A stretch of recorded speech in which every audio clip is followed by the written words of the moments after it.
Hey Ara, so Happy New Year. A little bit belated wishing, I know. Can I just say, first of all, that hot damn, you looked absolutely fantastic. That is a gorgeous dress.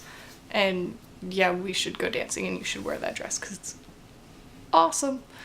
And also, your inspiring words about unfinished works. I also have a work on fanfiction.net that is also Naruto that I have not updated in 4 or 5 years. So we're in the same boat.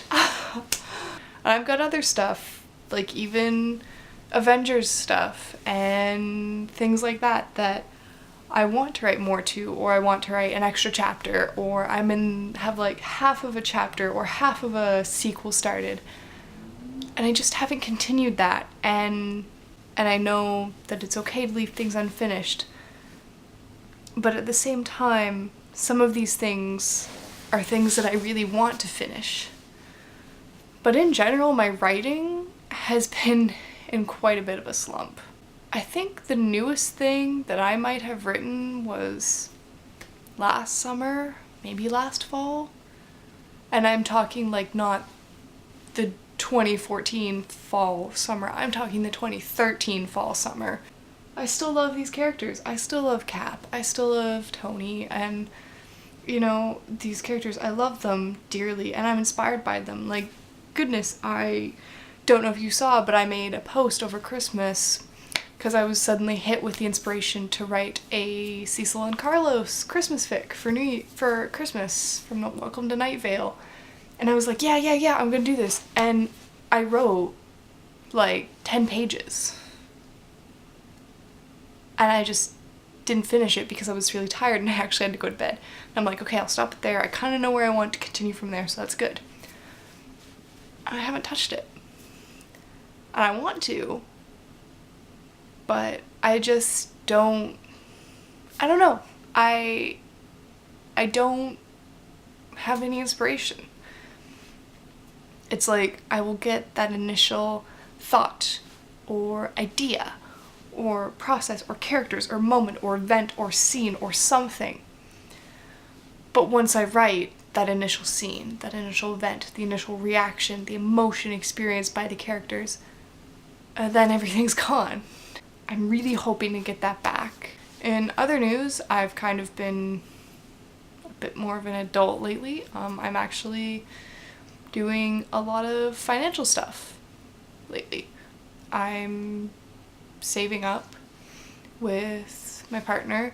With my boyfriend and I, we have come up with a monthly financial savings thing because we got talking. We really want to go back to Europe. I want to go to Germany. Also, he wants to go to Turkey, to Istanbul. We need the funds to do this, obviously. So we budgeted it out and calculated that every month for the next year, both of us are going to put aside $300. Yes, that does seem like a lot, but as we are living right now, it's feasible with paying all of our rent, our bills, and then keeping extra for day-to-day expenses, groceries. And then if we find that, you know, maybe 300 is a little too much for us, well then we'll just lower it down. But we figured by the end of the year, together we're gonna have $7,000. Like, what? And then maybe next summer, like in 2016, we can save up and we'll have our plane tickets covered.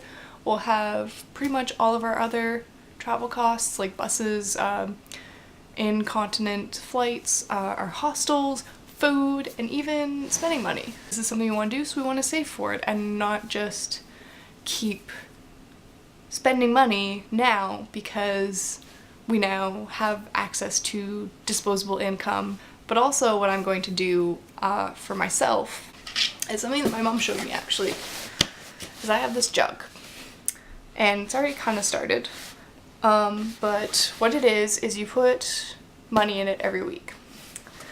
And so in the first week, and it has like a a thing. I don't know if you can see it, but it has like week 1, January 1st to the 7th, week 2, 8th to the 14th, etc, etc, etc, etc.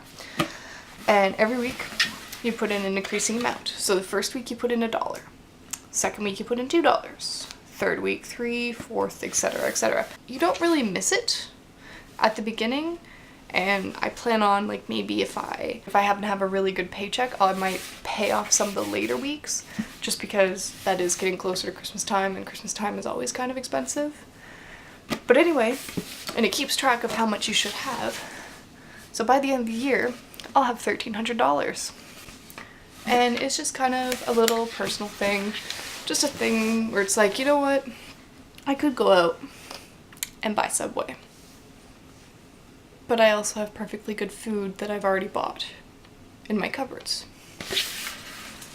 There's $6 somewhere on here. $6, yeah. 6th week. That's where that money could go. What if Welcome to Night Vale does a live performance that's really close to here, and like in Halifax or in Maine somewhere, and so I buy tickets and need the bus tickets or the travel expenses and things like that? Well, I can have this money set aside to go off and do that. So yeah, this saving is kind of more about saving for the future and like things that I really want to do instead of focusing on instant gratification. And yeah, so the jar, the thing with my partner, and I'm also going to look into different accounts and different savings accounts and ways to gain interest and invest and things like that. I'm going to talk about that with one of the branch managers or branch people in one of the banks in the city. So yeah, that's my incredibly boring plans, but it's also kind of exciting for the future. And yeah, so I hope you have a really good week, Ara, and I will talk to you next time.